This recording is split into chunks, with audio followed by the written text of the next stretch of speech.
DRS insights के आज के स्पेशल प्रोग्राम में आपका बहुत स्वागत है। आज हम बात करेंगे बीते हफ्ते की और आज के नए हफ्ते की शुरुआत की। बीते हफ्ते की बात करें तो काफी अच्छा हुआ और आज की हम शुरुआत करें तो वो भी धमाकेदार रही है मार्केट की।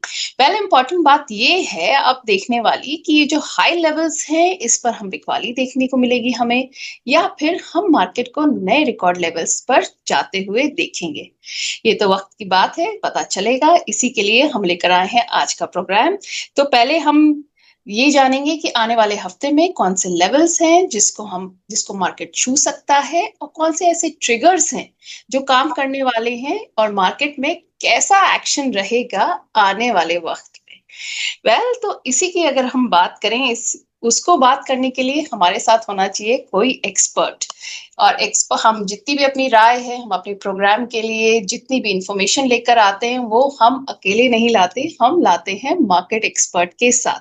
तो आज हमारे मार्केट एक्सपर्ट, जैसा कि आप देख सकते हैं अपने स्क्रीन पर इस समय, वो है प्रॉफिट मार्ट सिक्योरिटीज की अविनाश गोरक्षकर जी। अविनाश जी, बहुत स्वागत है आपका डीआरएस इनसाइट्स के आज के स्पेशल सेशन में।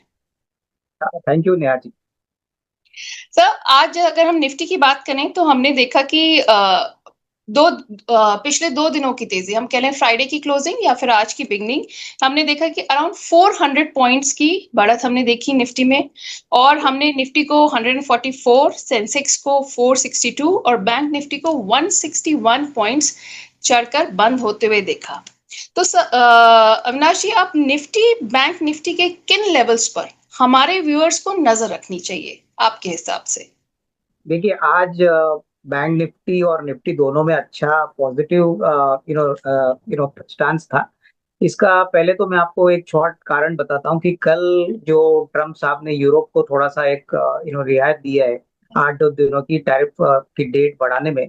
तो ये एक अच्छा मसला है क्योंकि सभी का मानना था कि ये जो टैरिफ वॉर है ये बहुत जल्दी यूरोप के ऊपर लागू हो जाएगा, बट उन्होंने थोड़े से 8-10 दिन दे दिए, तो ये मार्केट को पसंद आ गया है।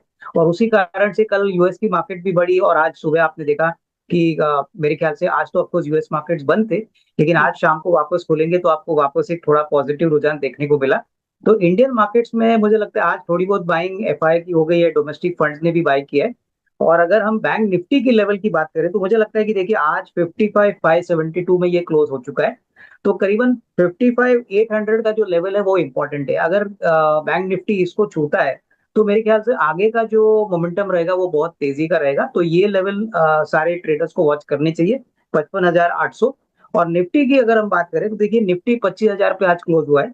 तो डाउन साइड में मुझे लगता है कि 24,500, 24,600 एक अच्छा सपोर्ट लेवल है। और ऊपरी लेवल में 25,300, 25,400 अगर मार्केट क्रॉस करता है तो डेफिनेटली आपको नियर टर्म में तेजी देखने को मिलेगी। तो ओवरऑल ये बाय ऑन डिप का मार्केट है, बट डेफिनेटली मोमेंटम पॉजिटिव है। और मुझे लग रहा है कि अभी नतीजों का सीजन भी खत्म हो चुका है, तो ओवरऑल मार्केट्स अभी ग्लोबल ट्रिगर्स को वॉच करेगा। राइट, सो ग्लोबल ट्रिगर्स, आप जैसे डोनाल्ड ट्रंप की बात कर रहे थे, मेरे ख्याल से काफी फ्लक्चुएशंस मार्केट के उन्होंने ऑफ लेट अगर हम बात करें तो कॉज करे हैं यहाँ पर। नहीं, एक बिल्कुल। देखिए उनका उनका उनका मूड कैसे बदलता है वो कहना मुश्किल है, लेकिन एक बात तो क्लियर है कि जो नेगोशिएशंस अभी इंडिया के साथ भी होने वाली है अगले 1-2 महीने में, हम ये मानते हैं कि इंडिया का भी ट्रेड डील हो जाएगा। और उसके बाद काफी जो अनसर्टेनिटी आईटी, फार्मा, ऑटो हाँ। कंपोनेंट, जो एक्सपोर्ट ओरिएंटेड सेक्टर थे वहां पे भी जो अनसर्टनसी का माहौल है वो भी क्लियर हो जाएगा। तो आई थिंक आपको एक आध महीना वेट करना पड़े, बट हमारा भी डील जब होगा तभी आपको एक अच्छा उछाल बाजार में देखने को मिल सकता है। ऑलराइट, अविनाश जी, आपने जो डाउन साइड का बताया कि 24,500 और 24,600 तक लेवल्स जा सकते हैं निफ्टी की बात करें, और अपसाइड में अगर हम देखें तो 25,300 और 25,500 के बीच मार्केट जा सकता है। अब आगे बात करते हैं, जैसा कि आपने कहा कि नतीजों का सीजन अब रहा। नतीजों की बात करें तो नतीजे आने के बाद हमने देखा बीईएमएल, आज हमने जबरदस्त तेजी देखी 15.5%। अगर हम देखें तो शेयर चढ़कर बंद हुआ। ये आज ही के लिए था या आप अभी नियर फ्यूचर में आप कैसा देखते हैं इसको परफॉर्म करते हुए? देखिए, बीएमएल एक सरकारी कंपनी है, लेकिन बहुत ही जल्द इस कंपनी में एक स्ट्रेटेजिक इन्वेस्टर आने वाला है। तो ऑब्वियसली ये अच्छा संकेत है कि कंपनी ने परफॉर्मेंस भी अच्छा दिया है, बिकॉज गवर्नमेंट भी चाहेगी कि अच्छा वैल्यूएशन इनको मिले। हम्म। और सबसे बड़ी बात, जो ऑर्डर बुक इनके पास है, जो नंबर्स इन्होंने दिखाया है, मैनेजमेंट की कमेंट्री बहुत ही स्ट्रांग थी। मार्केट ने इसको बहुत ही अच्छी तरह से 15% एक दिन में स्टॉक को उछाला है। हो सकता है कि अगले एक दो दिन में थोड़ी सी बिकवाली आए, लेकिन अगर अगले 6-12 महीने की बात करें तो मुझे हाँ लगता जी। है कि यहाँ पे ट्रैक्शन पॉजिटिव रहेगा। ओके, तो कुछ लेवल्स शेयर कर सकते हैं आप? नहीं, मुझे लगता है कि देखिए 15% बढ़ने के बाद मैं चाहूंगा कि स्टॉक को कम से कम 8-10 5-6% अगर करेक्शन होता है तो वो लेवल अच्छा। पे आपको खरीदना चाहिए, क्योंकि देखिए मुझे लगता है कि फंडामेंटली इस कंपनी में रिस्क रिवॉर्ड बहुत ही बेहतरीन है, क्योंकि बहुत समय तक एक रेंज में था। आज नंबर हम्म। अच्छे आ गए तो अभी मैनेजमेंट की कॉल कल होगी, उसके बाद मैनेजमेंट कमेंट्री आएगी। उसके बाद आपको एक थोड़ा सा नियर टर्म में अंदाजा होगा कि किस प्रकार से अगले साल की गाइडेंस कंपनी की मैनेजमेंट देती है, तो उसके बाद ही मेरे ख्याल से री रेटिंग आएगी। बट ओवरऑल अगर किसी को डिलीवरी ट्रेड लेना है तो हम्म। 5-6% मुझे लगता है, हो सकता है कल की बिकवाली में जिन्होंने आज खरीदा है, पैसा बनाया है, वो कल आके थोड़ा सा मुनाफा वसूली करे। तो तभी आपको एक अच्छा मौका मिलेगा उसको एक्यूमुलेट करने के लिए, with time frame of at least 6 to 12 months। All right, so with in a time frame of 6 to 12 months आप कह रहे हैं अच्छा ट्रैक्शन देखने को मिल रहा है बीईएमएल में। अब हम अगर नतीजों की ही बात कर रहे हैं तो आईटीसी की अगर हम बात करें तो हमने देखा कि फ्राइडे को भी इसके बढ़ा था शेयर, और अभी मंडे को भी ये बढ़त कंटिन्यूड है। तो आप बताइए नियर फ्यूचर में या रीजंस इसके अभी कंटिन्यू रहेगी ये बढ़त, या फिर आप कोई करेक्शन देखते हैं? कैसा परफॉर्म करेगा आईटीसी? देखिए पहली बात तो आईटीसी के जो नंबर्स आ गए, इसमें एक बहुत बड़ा एक्सेप्शनल इनकम था। इन्होंने 15,000 करोड़ का इनकम चौथे क्वार्टर में रिकॉर्ड किया। तो अगर हम इसके स्टैंड अलोन कोर अर्निंग्स को देखें तो नंबर्स में ऐसा कोई बड़ा फायरवर्क्स नहीं था। हार्डली 2% का टॉप लाइन ग्रोथ हम्म। था, करीबन 2-2.5% की प्रॉफिट ग्रोथ थी। तो मुझे लग रहा है कि देखिए ऐसी कंपनीज में आपको बड़ा री रेटिंग मिलना जरा मुश्किल है, क्योंकि मार्केट चाहेगी कि कम से कम डबल डिजिट ग्रोथ रेवेन्यू में हो, प्रॉफिट में हो। हम्म। तो उस पॉइंट ऑफ व्यू से मुझे लगता है ये एक रेंज बाउंड मार्केट परफॉर्मर ही रहेगा, क्योंकि देखिए जब तक 8-10% का रेवेन्यू ग्रोथ और प्रॉफिट ग्रोथ आता नहीं है, हालांकि डिविडेंड यील्ड बहुत अच्छा है, इनके कैश फ्लो अच्छे हैं, करीबन 17-18 हजार करोड़ की कैश कंपनी के बुक्स पे है। बट ये सारी चीजें अर्निंग्स में अभी तक रिफ्लेक्ट नहीं हो चुकी है। तो उसके लिए मुझे लगता है कि जिनके पास है वो होल्ड करे, बट कोई जल्दबाजी खरीदने की मत करिए, क्योंकि मुझे लगता है कि हो सकता है आपको थोड़ा सा निचले लेवल पे ये स्टॉक मिल सकता है, तभी खरीदने के मौके आपको मिलेंगे। राइट। सर, हमने जिन सेक्टर्स को आज बढ़त देखी, या फ्राइडे से हम बात करें या मंडे की बात करें, तो डिफेंस में हमने देखा कि बढ़त है, ऑटो में है, आईटी सेक्टर जैसे कि आप कह रहे थे कि अभी हम देख सकते हैं कि आईटी सेक्टर में जैसे बहुत टाइम बाद हम एक मोमेंटम देख रहे हैं और थोड़ा सा ये प्रोग्रेसिव जा रहा है। तो आपके हिसाब से फ्यूचरिस्टिक कब क्या दे सकते हैं, अगर हम 6 to 12 मंथ्स का व्यू देखें तो? नहीं, देखिए मुझे लगता है कि अगर हम पहले ऑटो की बात करें तो कल अशोक लेलैंड के नंबर आ गए थे, बहुत ही तगड़े नंबर आए। उन्होंने 1:1 का बोनस भी दिया, मैनेजमेंट कमेंट्री भी अच्छी है। प्लस अगर हम महिंद्रा एंड महिंद्रा का परफॉर्मेंस देखें तो देखिए हाँ। ये शेयर लगातार बढ़ रहा है। इसका मेन कारण है कि अभी इस साल मेट ने कहा है कि बारिश नॉर्मल होगी। इनफैक्ट मुंबई में तो बारिश अभी शुरू हो चुकी है। तो मेरे हाँ, ख्याल आज हम लोग से वीडियोस भी देख रहे थे बारिश के, और एमएनएम तो टॉप गेनर्स में आज रहा है। बिल्कुल, तो ये मैं वही कह रहा था कि आने वाले 6 to 12 मंथ्स में जो उनका यूटिलिटी व्हीकल का बिजनेस है, ट्रैक्टर बिजनेस है, इसमें ट्रैक्शन आपको बहुत अच्छा देखने को मिलेगा। अच्छा। टाटा मोटर्स में भी हमको लगता है कि ये जो पहले जो प्रॉब्लम था यूएस टैरिफ का, वो थोड़ा सा सोल्यूशन आ चुका है। यूएस के एक्सपोर्ट्स अभी जेएलआर के वापस शुरू हो चुके हैं। तो टाटा मोटर्स, महिंद्रा एंड महिंद्रा, अशोक लेलैंड, ये हमारे ऑटोज में टॉप पिक रहेंगे। महिंद्रा एंड महिंद्रा में मुझे लगता है कि हो सकता है आपको 3,800 या 3,750 का भी लेवल मिलने को मिले, अगर आपका 12 से 15 महीने का व्यू है। तो टाटा अच्छा। मोटर्स थोड़ा सा भाग चुका है, तो हमारा यहाँ पे होल्ड रहेगा। और अशोक लेलैंड में मुझे लगता है कि जिनके पास शेयर है वो बोनस तक रुके, बिकॉज बोनस के बाद वैल्यू एक्स स्प्लिट हो जाएगी। बट डेफिनेटली आउटलुक पॉजिटिव है। और मुझे लगता है कि डिफेंस की बात करें तो देखिए डिफेंस में अभी सेंटिमेंट इसलिए अच्छा है क्योंकि ऑपरेशन सिंदूर में। तो मैं बस एक बार रिपीट कर देती हूँ हमारे व्यूअर्स के लिए कि ऑटो में आपने अशोक लेलैंड, एमएनएम और टाटा मोटर्स बताया। बिल्कुल अशोक लेलैंड में आपने कहा कि बोनस तक वेट करना चाहिए, बिल्कुल और एमएनएम में आपने बताया कि आप देखते हैं कि 12 से 15 महीने में 3,800 और 3,750 के लेवल्स रीच हो सकते हैं। बिल्कुल बिल्कुल। राइट सर, आप डिफेंस की बात कर रहे थे। ठीक है, डिफेंस में मुझे आपको यही बोलना है कि जो भी कंपनियां हैं, जैसे हिंदुस्तान एरोनॉटिक्स है, भारत इलेक्ट्रॉनिक्स है, भारत डायनेमिक्स है, माजगांव डॉक है, ये सारी बहुत बढ़िया कंपनीज है। लेकिन जिस प्रकार की तेजी हमने बहुत छोटे समय में देखी है, मैं यही निवेशकों को कहूंगा कि अगर खरीदना भी है तो एसआईपी मोड में खरीदिए, क्योंकि ओके। बहुत छोटे समय में ये स्टॉक्स भाग चुके हैं। ऑर्डर बुक तो डेढ़ डेढ़ दो दो साल की है, पर आपको अगर सही मायने में बड़ा पैसा बनाना है तो एक साथ पैसा आप इसमें मत डालिए। हो सकता है कि आगे थोड़ा सा करेक्शन देखने को मिले, क्योंकि अभी सेंटिमेंट हाई है तो लोग कोई भी वैल्यूएशन पे ये शेयर्स खरीद रहे हैं। तो बाय ऑन डिप की स्ट्रेटेजी रखिए और एसआईपी में खरीदिए। ये सारी कंपनीज में अच्छा पैसा बनेगा अगर आपका नजरिया कम से कम साल डेढ़ साल है। ऑल राइट सर, आप कह रहे हैं एसआईपी मोड में डिफेंस सेक्टर के शेयरों में इन्वेस्ट किया जाए, क्योंकि ऑलरेडी आप देख रहे हैं काफी बढ़त हो चुकी है और करेक्शन एक्सपेक्टेड है। बाय ऑन डिप की सलाह है डिफेंस सेक्टर में। ये बिल्कुल यही करना चाहिए, क्योंकि नॉर्मली रिटेल इन्वेस्टर्स सेंटिमेंट के हिसाब से खरीदने जाते हैं और ऊपरी लेवल पे फंस जाते हैं। तो इनका यही एक सोल्यूशन है कि आप पूरा पैसा एक शॉर्ट में मत डिप्लॉय करिए, आपको मौके मिलेंगे। और निचले लेवल पे जब स्टॉक आएगा तब कंपनी के फंडामेंटल्स तो चेंज होते नहीं है, तो उसका फायदा आपको जरूर मिलेगा अगर आप एसआईपी मोड में करेंगे। All right. तो अविनाश जी, आईटी सेक्टर पे अब आते हैं। ठीक है, आईटी सेक्टर में मुझे लगता है कि हो सकता है कि अगस्त सितंबर के बाद पूरी क्लैरिटी आएगी, क्योंकि अभी भी जो बड़ी कंपनी है जैसे टीसीएस हो गया, इन्फोसिस है, एचसीएल टेक्नोलॉजीज है, टाटा टेक्नोलॉजीज है, यहाँ पे हमने देखा है कि अभी भी यूएस में कोई बड़ा ऑर्डर विन इन कंपनीज को मिला नहीं है। हालांकि परसिस्टेंट ने अच्छे नंबर दिखाए हैं, एचसीएल टेक्नोलॉजीज ने कमेंट्री अच्छी दी है। यहाँ हम्म। पे सबसे बड़ी दिक्कत ग्रोथ की है। आई मीन जब तक ग्रोथ क्लियरली विजिबल आता नहीं है तब तक हम्म। कोई बड़ी रीरेटिंग नहीं आएगी। बट हाँ, जिनको थोड़ा सा वैल्यू इन्वेस्टिंग के पॉइंट ऑफ व्यू से पहले पैसे लगाना है, मुझे लगता है टीसीएस है, एचसीएल टेक्नोलॉजीज है, यहाँ पे थोड़ा सा पैसा डिप्लॉय करिए।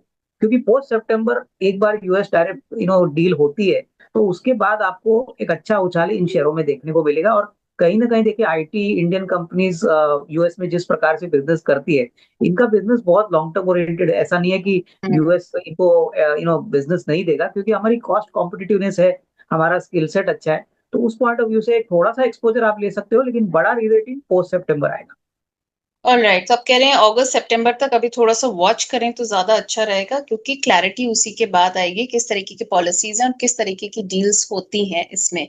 हालांकि कुछ कंपनीज आप कह रहे हैं कि अच्छा परफॉर्म कर रही हैं, but still you would like कि थोड़ा सा कॉशियस होकर चला जाए बिल्कुल। इसमें। सर, हमारे पास व्यूअर्स के काफी सवाल आने शुरू हो गए हैं आपके, बहुत सारे स्पेशली लॉन्ग टर्म को लेकर। आई थिंक एक व्यूज मांग रहे हैं यहाँ पे दर्शक। अगर हम बात करें विवेक कुमार जी की, तो विवेक कुमार बैंक ऑफ बड़ौदा पर अगले 3 महीने के लिए व्यू चाह रहे हैं और टारगेट्स भी पूछ रहे हैं। देखिए, मेरे ख्याल से मैं आपको यही कहूंगा कि अगर 3 महीने का व्यू है तो मेरे ख्याल से 5 से 6% का एक आपको अपसाइड पॉसिबल लग रहा है, क्योंकि बैंक ऑफ बड़ौदा के जो नंबर अभी आ गए मार्च क्वार्टर के, ये थोड़े से डिसअपॉइंटिंग थे। थोड़ी सी एसेट क्वालिटी इनकी एलिवेट हो गई है। बट अगर सरकारी बैंक्स की बात करें तो ये नंबर 2 पोजीशन पे है। और मुझे लग रहा है कि जिस प्रकार का गवर्नमेंट कैपेक्स अभी अप्रैल टू जून में, जुलाई टू सितंबर में आएगा, इसका असर definitely company, I mean bank के बैलेंस शीट पे अच्छा होना चाहिए।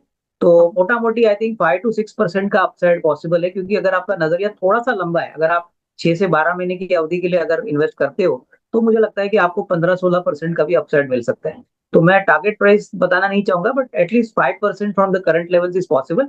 आप अपना एक प्रॉपर अप्रोप्रिएट स्टॉप लॉस रखिए और हम्म। उसके हिसाब से काम करिए। ऑल राइट, सो विवेक कुमार जी, आपने 3 मंथ्स का व्यू का बताया। विनाशी के ने अगर 6 to 12 मंथ्स के लिए आप होल्ड करें तो 5 to 6% का आप इसमें अपसाइड देख सकते हैं। सचिन यादव जी हैं। सचिन यादव जी पूछ रहे हैं कॉनकॉर पे 3 मंथ्स के लिए, ये भी पूछ रहे हैं। इनका जो बाय प्राइस है कॉनकॉर का, वो है 727 का। ठीक है, कॉनकॉर में भी मेरे ख्याल से बोनस इशू अनाउंस कर दिया है 1:4, हम्म। और नंबर जो आ गए हैं वो थोड़े से डिसअपॉइंटिंग है।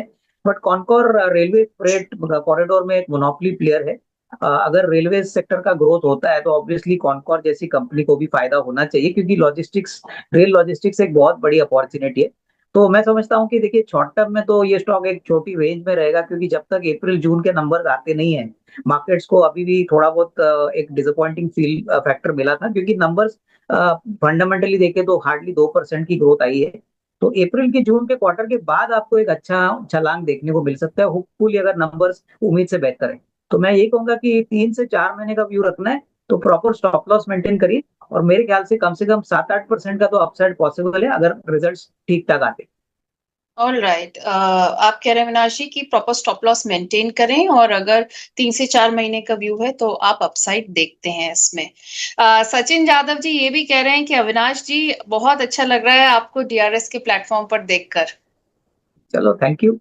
लग रहा है सर ये आपको काफी प्लेटफॉर्म्स को फॉलो करते हैं। हाँ, बिल्कुल। अविनाश जी, अशोक लेलैंड पर भी राय मांग रहे हैं विवेक कुमार जी, और कह रहे हैं 2 महीने का व्यू आपसे पूछ रहे हैं। ठीक है, मेरे ख्याल से अशोक लेलैंड में तो 2 महीने के बाद तो स्टॉक एक्सप्लिट हो जाएगा, बिकॉज अभी 1:1 का बोनस किया है, तो अच्छा। नॉर्मली अरिथमेटिकली शेयर का भाव जो भी लेवल है उससे आधा हो जाएगा। तो मैं यही कहूंगा कि ऐसे शेयर में जहाँ पे कम बोनस शेयर है वहां पे डिलीवरी ले लीजिए, रादर देन कोई शॉर्ट टर्म ट्रेडिंग करिए, क्योंकि शॉर्ट टर्म ट्रेडिंग में हो सकता है कि महीना या सवा महीने के बाद आपको वो स्प्लिट वैल्यू मिले। हालांकि बोनस शेयर तो आपको मिलेंगे, बट मैं यही कहूंगा कि कम बोनस खरीदना है तो डिलीवरी खरीदिए, और उसके बाद एक बार स्टॉक एक्सप्लिट होता है, एक्स बोनस होता है, उसके बाद आपको फ्रेश खरीदने की बात सोचनी चाहिए। हालांकि फंडामेंटल जैसे मैंने पहले भी कहा कि कंपनी के नंबर्स अच्छे हैं, कमेंट्री अच्छी है, तो अप्रैल और जून का क्वार्टर भी अच्छा आएगा ऐसा मुझे लगता all right, I think Ashok Leyland पर ये काफी अच्छा इंसाइट दिया अविनाश जी आपने, जो विवेक कुमार जी के काफी काम आने वाला है। एसडी चक्रवर्ती हैं, कह रहे हैं बजाज हाउसिंग फाइनेंस के करंट लेवल पे लॉन्ग टर्म के लिए इन्वेस्ट किया जा सकता है क्या? है। देखिए, अगर आपका नजरिया थोड़ा सा मीडियम टर्म है, बिकॉज हाउसिंग फाइनेंस इंडिया में काफी एक बड़ी अपॉर्चुनिटी है, प्लस जो आरबीआई ने अभी 2 रेट कट अनाउंस किए थे, ये भी, इसका भी असर आपको हाउसिंग फाइनेंस कंपनीज के प्रॉफिटेबिलिटी पे देखने को मिलेगा। काफी नए इन्वेस्टर्स और नए जो ग्राहक है वो हाउसिंग लोन्स लेंगे। और बजाज फाइनेंस जब से पब्लिक इशू हुआ है, मुझे याद है 70 रुपए में ये पब्लिक इशू आया था, उसके बाद करीबन 3 लाख करोड़ आईपीओ में इन्होंने कलेक्ट किया था। तो देखिए, ग्रुप बहुत वेल मैनेज्ड है, काफी वेल्थ भी इन्होंने क्रिएट किया है जैसे बजाज फाइनेंस के लिए। तो नजरिया आप अगर साल 1.5 साल का रखते हो तो इसमें अच्छा पैसा बनेगा। बट हाँ, थोड़ा सा आपको सब्र और पेशेंस रखना है। ये शेयर थोड़ा धीरे चलता है, लेकिन फंडामेंटली और बैलेंस शीट वाइज ये बहुत ही स्ट्रांग कंपनी है, तो इसमें कोई घबराने की बात नहीं है। बट हाँ, लॉन्गर टर्म ही पैसा बनेगा। ऑल राइट, तो आप कह रहे हैं Bajaj finance slow and steady है, लेकिन लॉन्गर टर्म में पैसा मिलने की अच्छी उम्मीद है इसमें। अविनाश जी, मनोज तोमर हैं, कह रहे हैं कि please give me view on Motilal Oswal finance. ठीक है। बजाज फाइनेंस के बाद अब मोतीलाल ओसवाल फाइनेंस। देखिए, मोतीलाल ओसवाल कंट्री की सबसे बड़ी ब्रोकिंग कंपनी है, और हालांकि देखिए ये चौथे क्वार्टर में एक नेगेटिव सरप्राइज आया, इन्होंने एक M2M लॉस रिकॉर्ड किया। बट हम्म। एक बात आपको और सभी को पता होगा कि देखिए पिछले 3 महीने में मार्केट काफी वोलेटाइल था, वॉल्यूम्स काफी कम हो चुके थे, और उसका असर डेफिनेटली प्रॉफिटेबिलिटी पर पड़ा। और ऐसा नहीं कि सिर्फ मोतीलाल ओसवाल की प्रॉफिटेबिलिटी डाउन है, आप एंजल वन के नंबर देखिए, IIFL देखिए, 361 के देखिए। तो मुझे लगता है कि अप्रैल टू जून में होपफुली अगर मार्केट सुधरता है तो हम्म। कहीं ना कहीं मेरे ख्याल से मोतीलाल ओसवाल में वापस रिकवरी आएगी, प्रॉफिटेबिलिटी भी बढ़ेगी। और इनके पास दूसरे भी बिजनेसेस है, जैसे AMC है, PE फंड है, ये मर्चेंट बैंकिंग करते हैं, तो उसका भी बेनिफिट इसको मिलेगा। तो थोड़ा सा लंबा नजरिया रखिए, मेरे ख्याल से शॉर्ट टर्म में नहीं, बट कम से कम 6-12 महीने का व्यू है, तो कैपिटल मार्केट्स रिलेटेड प्ले है, तो इसमें अच्छी खासी ग्रोथ आपको एटलीस्ट 6 to 12 मंथ में मिलनी चाहिए। राइट, लॉन्ग टर्म व्यू है मोतीलाल ओसवाल फाइनेंस पर 6 to 12% में की ग्रोथ एक्सपेक्टेड है in the longer run. Ashutosh Ranjan ji हैं, पूछ रहे हैं सर पेटीएम खरीदना चाहता हूँ, शॉर्ट टर्म व्यू बताइए। देखिए, पेटीएम में मुझे लगता है कि अभी भी जो रेगुलेटरी और कंप्लायंस इश्यूज है वो अभी तक पूरी तरह से क्लियर नहीं हो चुके हैं, और मुझे लग रहा है कि मार्केट डेफिनेटली प्रॉफिटेबिलिटी को देखती है। देखिए, जैसे स्विगी हो गया, जोमेटो हो गया, ये सारे जो फ्यूचर फिनटेक वाली कंपनियां हैं, मार्केट आज नैरेटिव पे नहीं बट एक्चुअली डेटा पॉइंट पे चलता है। और पेटीएम ने तो पब्लिक इशू के टाइम से काफी वेल डिस्ट्रक्शन किया है, तो मुझे लगता है कि आपका अगर शॉर्ट टर्म नजरिया है तो एक प्रॉपर स्टॉप लॉस रखिए। लेकिन अगर बढ़ना है तो नंबर्स अच्छे होने चाहिए, जो अप्रैल और जून के क्वार्टर में मुझे लगता है इमीडिएटली ना आए, तो उसलिए थोड़ा सा कॉशियसली यहाँ पे ट्रेड करिए। पेटीएम के लिए कॉन्शियसली ट्रेड करने की जरूरत है आशुतोष जी आपको। निशान जी हैं, कह रहे हैं good evening sir and ma'am, मेरे पास सुजलॉन है, बाइंग रेट है मेरा 1500 का, बाइंग रेट 60 का है, शेयर है 1500। नहीं, मेरे ख्याल से देखिए, सुजलॉन एक ऐसी कंपनी है जो एक टर्न अराउंड कर चुकी है, विंड पावर में नंबर 1 है, और आने वाले 1.5-2 साल के लिए ऑर्डर बुक भी अच्छी है। तो देखिए, नजरिया कम से कम 6 to 12 मंथ्स का रखिए, क्योंकि इसकी इक्विटी बेस बहुत बड़ी है, और ओके। ऊपरी लेवल पे हमने देखा है कि 70-75 में आपको थोड़ा सा सेलिंग प्रेशर देखने को मिलता है, क्योंकि निचले लेवल पे काफी लोग एंटर कर चुके हैं। तो मेरे ख्याल से पहला टारगेट यहाँ पे 75-80 होगा। उसके बाद आप एक फ्रेश रिव्यू ले लीजिए, बट डेफिनेटली नंबर्स आने वाले साल के लिए अच्छे आएंगे, क्योंकि ऑर्डर बुक उम्मीद से काफी अच्छी बड़ी और अच्छी लग रही है। निशांत जी, ऑर्डर बुक अच्छी लग रही है सुजलॉन की, और 75 to 80 के टारगेट्स अभी देखते हैं अविनाश जी, पर कह रहे हैं लॉन्ग होल्ड करेंगे तो it will be more profitable. Avinash ji, Amit Roy हैं, इरेडा पर पूछ रहे हैं, शॉर्ट टर्म और लॉन्ग टर्म व्यू दोनों। देखिए, मुझे लगता है इरेडा में सबसे बड़ा एडवांटेज क्या है कि सोलर पावर वाले जो प्रोजेक्ट्स होते हैं वहां पे इरेडा इसको पूरी तरह से फिनांस करती है। और इनका जो लोन बुक है वो पिछले साल के हिसाब से ऑलमोस्ट 15-20% बढ़ा है।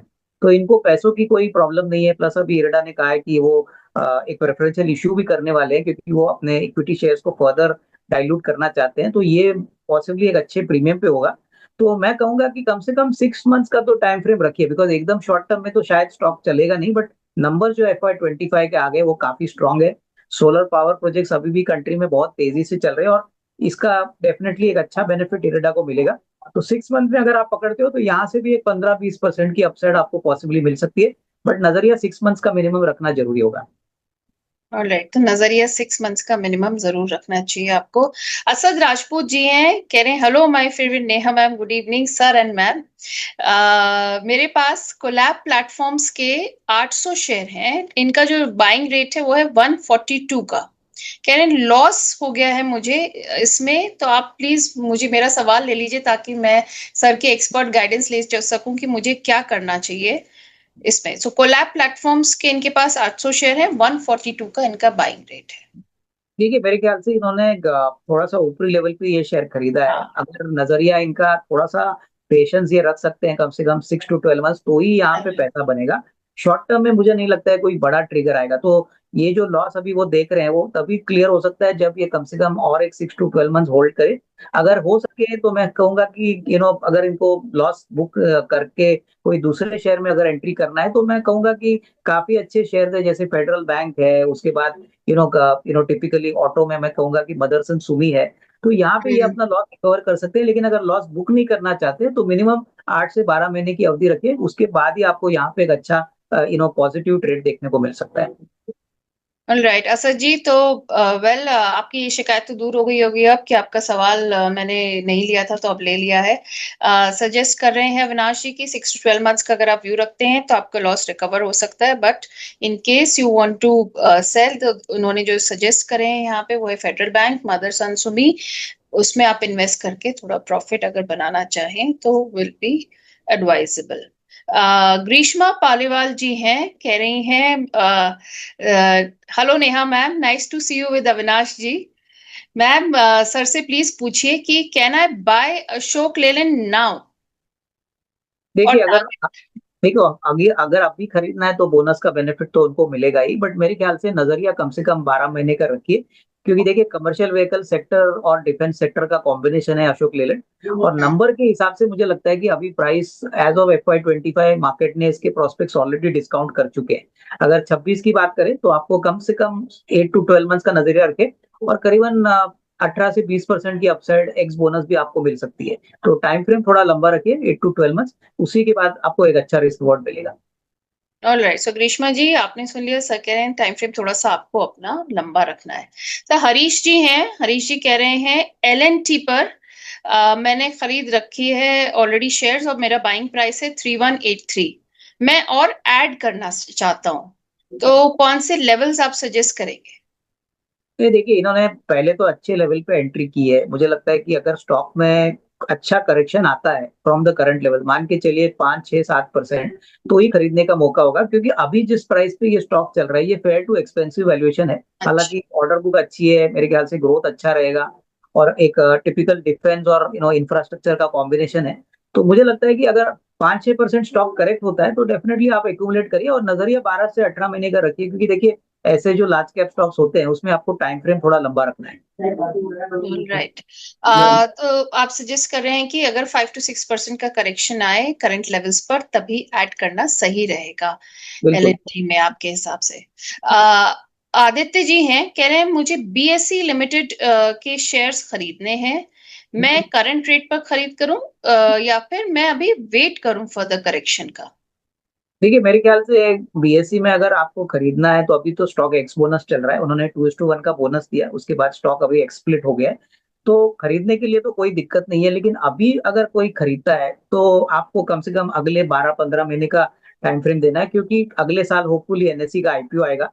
उसके बाद वापस BSc will be again in action, और मोस्ट इंपॉर्टेंटली एक्सचेंज का बिजनेस है, तो कहीं ना कहीं थोड़ा सा मार्केट स्टेबलाइज होगा। अभी 2:1 बोनस देने के बाद supply of share on the market also will increase. So time frame अगर 12-15 महीने का रखते हैं तो थोड़ा थोड़ा एसआईपी मोड में आप बीएससी जरूर खरीद सकते हैं, बट अवधि लंबी रखिए, तभी पैसा बनेगा। All right. अवधि थोड़ी लंबी रखनी चाहिए इसमें, तभी पैसा बनेगा। और आपने स्प्लिट शेयर्स की भी बात करी कि अगर अभी इन्वेस्ट करेंगे तो 12 से 15 महीने की थोड़ा वेट टाइम हो सकता है। रवि कुमार गोयल जी हैं, कह रहे हैं अडानी ग्रीन अभी ले सकते हैं क्या सर? ठीक है, अभी आप अगर लोगे तो वही है कि स्टॉक सस्ता नहीं है, स्टॉक में वैल्यूएशन फेयर टू एक्सपेंसिव है। बट जिस प्रकार का ग्रोथ पोटेंशियल ग्रीन एनर्जी में है और सोलर में है, अडानी ग्रीन डेफिनेटली एक सिग्निफिकेंट बेनिफिशियरी रहेगा। तो मैं यही कहूंगा कि ऐसे बड़े शेयर्स में भी अगर थोड़ा सा अगर आपको अभी खरीदना है तो 25% अभी खरीद लीजिए, और बैलेंस थोड़ा सा मार्केट को स्टेबलाइज होने दीजिए। आज मार्केट काफी चल चुका है, तो जब भी करेक्शन होगा वापस थोड़ा और खरीदिए, बट एसआईपी मोड में आप खरीदिएगा तो आपको एक अच्छा रिस्क रिवॉर्ड आपको मिल सकता है। राइट, एसआईपी मोड में अच्छा रिस्क मिल सकता है, लेकिन लॉन्ग टर्म व्यू रखना चाहिए। शिवनंदन बरनवाल जी हैं, कह रहे हैं सर फ्यूचर क्या है एसडब्ल्यू सोलर का? देखिए एसडब्ल्यू सोलर भी एक सोलर बेस्ड कंपनी है, और हालांकि चौथा क्वार्टर थोड़ा सा डिसअपॉइंटिंग था, लेकिन सबसे बड़ी बात इनका जो ऑर्डर बुक है वो बहुत स्ट्रांग है। ये नॉट ओनली इंडिया में लेकिन ग्लोबल मार्केट्स में भी काम करते हैं, पूरी तरह से सोलर ईपीसी और पूरा इंटीग्रेशन ये करते हैं। और अभी तो ये कंपनी रिलायंस ग्रुप की हो चुकी है, रिलायंस ने कंट्रोल ले लिया है। तो कहीं ना कहीं देखिए लंबी अवधि के लिए अभी भी हमको लगता है सोलर एनर्जी के स्टॉक्स काफी अच्छे रिस्क रिवॉर्ड दे सकते हैं, प्रोवाइडेड आपका नजरिया थोड़ा लंबा है। आपको एकदम शॉर्ट टर्म में शायद इतना बड़ा अपसाइड ना मिले, बट करीबन 12-18 महीने के व्यू अगर आप रखते हो तो यहाँ पे एक अच्छी छोटी पोजीशन आप बना सकते हो। ऑलराइट, लॉन्ग टर्म व्यू रखें तो अच्छी पोजीशन बन सकती है इस पर। राजेंद्र सिंह है, कह रहे हैं sir please advice on Asian paint. इनका जो बाइंग प्राइस है वो 2390 का है। कह रहे हैं सेल करें, होल्ड करें या एवरेज करें? देखिए पेंट सेक्टर में जो अभी माहौल है, आपको भी पता होगा कि ग्रासिम ने बिरला ओपस नाम का पेंट अनाउंस किया है, हाँ। बहुत ही तेजी से ये मार्केट में अभी चल रहा है। और इसके आने के बाद कंपटीशन पेंट मार्केट में बहुत ज्यादा बढ़ा है। इनफैक्ट जेएसडब्ल्यू ग्रुप ने भी पेंट मार्केट में एंट्री की है, तो एशियन पेंट्स की जो मोनोपोली थी वो अभी खत्म हो चुकी है, और नंबर्स भी इतने कोई खास नहीं है। तो मेरे ख्याल से देखिए अगर आपने शॉर्ट टर्म के लिए लिया है तो मैं यही कहूंगा कि अगर आप स्विच करें तो अच्छी बात रहेगी, क्योंकि अगले 2-3 क्वार्टर्स के लिए भी मार्जिन प्रेशर में रहेंगे, मार्केट कॉम्पिटिटिव है, और बिरला ओपस तो अभी भी मार्केट शेयर बढ़ाने की बात कर रहा है, तो वो हम्म। वॉल्यूम भी ज्यादा कस्टमर को दे रहा है, प्राइस भी कम दे रहा है। तो उसके लिए आई थिंक एशियन पेंट्स के लिए ये दिक्कतें बढ़ेंगी। तो मैं कहूंगा कि आप कोई दूसरे सेक्टर जैसे कैपिटल गुड्स हो गया, बैंकिंग हो गया, वहां पे पैसा शिफ्ट करिए, क्योंकि एशियन पेंट्स में अगर आप रहोगे तो अगले 3-6 महीने में कोई बड़ी अपसाइड आएगी ऐसा लगता नहीं है। ऑलराइट, सो आप कोई बड़ी अपसाइड एशियन पेंट्स में अगले 3 से 6 महीने में नहीं देखते हैं, और आप कह रहे हैं कंपटीशन काफी बढ़ गया है, तो चुनौतियां काफी हैं इस समय एशियन पेंट्स के सामने। ऑलराइट सर, ऐसे ही हमजा हैं, हमजा पूछ रहे हैं कि sir please let me know कि एंट्री और exit for Afcom holdings private limited from BSE and also for TSE info systems. देखिए एफकॉम होल्डिंग तो मैं आपको बता सकता हूँ, क्योंकि दूसरी कंपनी में ट्रैक नहीं करता हूँ, बट एफकॉम होल्डिंग्स एक बहुत ही यूनिक बिजनेस चलाती है। ये अभी भी एक बीएसई एसएमई कंपनी है जो कार्गो एयरलाइन चलाती है, और इनका सबसे बड़ा एडवांटेज है कि देखिए कार्गो एयरलाइन चलाने के लिए जो रेगुलेटरी अप्रूवल लगते हैं, जो एयरक्राफ्ट लगते हैं, वो बहुत आसानी से मिलते नहीं है। इन्होंने ऑलरेडी गाइडेंस दिया है कि हर एयरक्राफ्ट के ऊपर ये करीबन 20 करोड़ पर महीना कमाएंगे, और इनके पास ऐसे 6 एयरक्राफ्ट है। तो मुझे लगता है कि आपको अगर एंट्री एग्जिट की बात करनी है तो जो प्राइस अभी चल रहा है उसमें थोड़ा थोड़ा करके एसआईपी करिए। यहाँ पे दिक्कत यही है कि आपको मिनिमम 1 लॉट खरीदना पड़ता है, बट कहीं ना कहीं अगर आपका नजरिया 12 से 18 महीना है तो इसमें अच्छी खासी बढ़त हो सकती है, क्योंकि यूनिक बिजनेस है और अभी इस सेक्टर में यही एक प्लेयर है। तो उस पॉइंट ऑफ व्यू से ग्रोथ प्रोस्पेक्ट्स काफी अच्छे लग रहे हैं। ऑलराइट, यूनिक बिजनेस है, ग्रोथ प्लेयर प्लेयर भी अभी सेक्टर में यही है, तो ग्रोथ प्रोस्पेक्ट्स आपको अच्छे दिख रहे हैं इसमें। सर ब्रिजेश चौहान जी हैं, वो वीडीसी पर विद्या डायग्नोस्टिक सेंटर पर आपसे कह रहे हैं कि सर गाइडेंस चाहिए इन्हें, इन्होंने जो इनकी जो खरीद है वो 991 पर है। नहीं, देखिए मुझे लगता है कि डायग्नोस्टिक प्लेयर्स में जो गिने चुने बड़े प्लेयर्स है वहां पे ही फोकस करिए, क्योंकि देखिए नए प्लेयर्स में डेफिनेटली ग्रोथ तो रहेगा बट मार्जिन प्रेशर रहेगा, और इन्होंने काफी ऊपरी लेवल पे ये स्टॉक खरीदा है। तो मेरे हम्म। ख्याल से देखिए हमारा जो पसंदीदा स्टॉक है वो एक तो मेट्रोपोलिस है और दूसरा है कृष्णा डायग्नोस्टिक, जो नंबर्स अभी फोर्थ क्वार्टर के आ गए काफी अच्छे हैं। तो मैं यही कहूंगा कि देखिए ऐसी कंपनीज में पैसा लगाइए जहाँ पे वॉल्यूम ग्रोथ आता है, मार्जिन एक्सपेंशन हो रहा है। कहीं ना कहीं दूसरे जो छोटे मोटे प्लेयर है जैसे एक विद्या है, इसमें हो सकता है कि आपको एक दो क्वार्टर्स के लिए मार्जिन प्रेशर देखने को मिले, तो switch will be a better idea. अगर आपको चाहिए तो आप कृष्णा डायग्नोस्टिक ले लीजिए या मेट्रोपोलिस में पैसा लगाइए, बट यहाँ पे risk reward will be better than compare to Vidya. All right. Okay. So बहुत अच्छा व्यू नहीं देखते हैं विजय डायग्नोस्टिक सेंटर्स का भी। राइट। ऐसा अगर किसी को अभी let's say somebody has 2 lakh rupees to invest, जैसे कि हमारे पास बहुत सारी क्वेरीज आ रही है इस तरीके की, और उनका थोड़ा सा लॉन्गर टर्म व्यू है, सपोज 5 इयर्स का, तो कौन से आप ऐसे शेयर सजेस्ट करेंगे?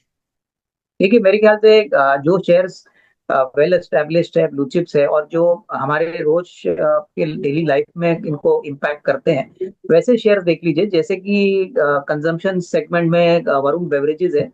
सभी को जानते हैं कि हम पेप्सी और कोको कोला पीते हैं। तो हम्म। वरुण बेवरेजेस बेसिकली पेप्सी का फ्रेंचाइजी है, और बहुत ही ओके। बढ़िया नंबर्स इन्होंने पिछले साल डिक्लेयर किए थे। 20,000 करोड़ का रेवेन्यू, 2600 करोड़ का प्रॉफिट, पहला क्वार्टर भी बहुत बढ़िया है। तो अभी प्राइस करीबन 480-85 चल रहा है। आपका नजरिया 6 to 12 मंथ भी होगा, अगर आप 12-15 महीने के लिए भी अगर पकड़ते हो तो करीबन 575-600 का टारगेट प्राइस आपको मिल सकता है। तो ये मेरे ख्याल से एक अच्छा विकल्प है। और प्लस महिंद्रा एंड महिंद्रा जो हमारा पसंदीदा ऑटो सेक्टर स्टॉक है, कोई भी गिरावट अगर आती है तो थोड़ा थोड़ा करके एसआईपी मोड में यहाँ पे पोजीशन ले सकते हैं। All right. Varun beverages, MNM आपने कहा कि वरुण बेवरेजेस का आपने 12 से 15 मंथ्स का व्यू का, एमएनएम आपने कहा एसआईपी मोड में इन्वेस्ट करने के लिए लॉन्ग टर्म व्यू के हिसाब से बढ़िया रहेगा। सर हरीश जी का सवाल आया है, कह रहे हैं हिंदुस्तान कॉपर लाइफ टाइम के लिए ले सकते हैं क्या? देखिए पहली बात तो कमोडिटी बिजनेस जो होता है ना, वो आप लाइफ टाइम नहीं कर सकते, क्योंकि साइकिल कब बदलेगा ये किसी को पता नहीं होता। अभी तो कॉपर के प्राइसेस बढ़ रहे हैं, तो हो सकता है हिंदुस्तान कॉपर जो कंट्री का सबसे बड़ा कॉपर प्लेयर है, इसको बेनिफिट मिले। और ये कंपनी डेफिनेटली बहुत इंपॉर्टेंट है, क्योंकि पावर सेक्टर में कॉपर का बहुत बड़ा यूज होता है। तो मुझे लगता है कि जब भी आप कमोडिटी कंपनीज लोगे ना, तब आपको एक कम से कम साल, 1.5 साल या 2 साल का नजरिया लेके काम करना है, और आपको चौकन्ना रहना है कि ग्लोबली क्या हो रहा है, ग्लोबली कहीं पे सेलिंग आ रही है कि नहीं। तो क्योंकि ग्लोबल लगी अगर कॉपर के प्राइसेस घटे तो इसका असर आपको डोमेस्टिक कंपनीज पे भी आएगा। तो डेफिनेटली वो इन्वेस्टमेंट वर्दी कंपनी है करंट वैल्यूएशन पे, बट कोई भी इसको लाइफ टाइम रखना शायद मुनासिब नहीं होगा। All right.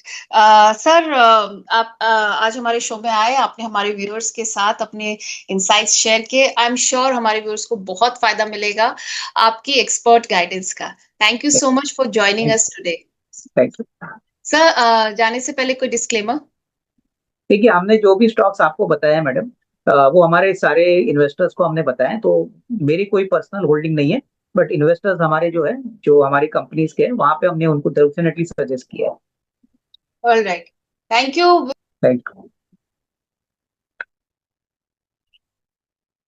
आज का प्रोग्राम आपको कैसा लगा हमें कमेंट बॉक्स में जरूर बताइएगा। ऐसे ही हम कोशिश करेंगे कि हफ्ते के सारे दिन, हफ्ते के 5 दिन हम किसी ना किसी एक्सपर्ट को लेकर आए। जी हाँ, इस हफ्ते से हम कोशिश कर रहे हैं कि हम अपनी लाइव सेशंस इवनिंग में बढ़ाएं, आपकी बेहद डिमांड पर। आप लोग चाह रहे हैं कि ज्यादा से ज्यादा आपको एक्सपर्ट गाइडेंस मिले। आपकी बहुत सारे कमेंट्स बड़ी तादाद में हमारे पास आ रहे हैं।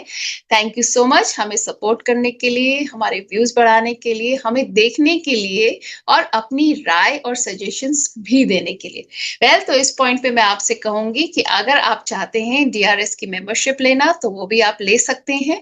मेंबरशिप शुरू होती है डीआरएस की प्रीमियम मेंबरशिप, जो कि है 159 रुपीज से। वो आप जैसे कि कमेंट करते हैं, अगर आप मेंबरशिप ले लेते हैं तो उसके आगे एक बैज बन के आ जाता है, तो उससे हमें आपका कमेंट आइडेंटिफाई करने में इजी होता है। कमेंट ले लेते हैं हम, और ज्यादा कमेंट्स लिए जा सकते हैं मेंबर्स के, क्योंकि आइडेंटिफिकेशन इजी हो जाता है। पर अगर आप और आप कमेंट से ज्यादा आप ज्यादा अपने स्टॉक्स के बारे में, ज्यादा से शेयर्स के बारे में आप गाइडेंस चाहते हैं, एक्सपर्ट गाइडेंस चाहते हैं और उसके बारे में पूछना चाहते हैं, तो फिर आप ले सकते हैं DRS diamond which is at 599 rupees, और उसको लेकर आप मल्टीपल शेयर्स और मल्टीपल स्टॉक्स के बारे में पूछ सकते हैं और आपको एक्सपर्ट की ही राय उस पर मिलेगी। जी हाँ, सेबी रजिस्टर्ड सर्टिफाइड एक्सपर्ट्स ही राय देते हैं और कोई नहीं। उसके अलावा अगर आपको हमारा कंटेंट पसंद है, आप समर्थ हैं और आप हमें सपोर्ट करना चाहते हैं, तो DRS सपोर्ट आप ले सकते हैं 1199 रुपीज पर, और DRS इनसाइट्स को आप अपना सपोर्ट एक्सटेंड कर सकते हैं। हमें उम्मीद है आप लोग हमें ज्यादा से ज्यादा तादाद में सपोर्ट करेंगे। Thank you for watching today. We'll wait for your comments and feedback. नमस्कार।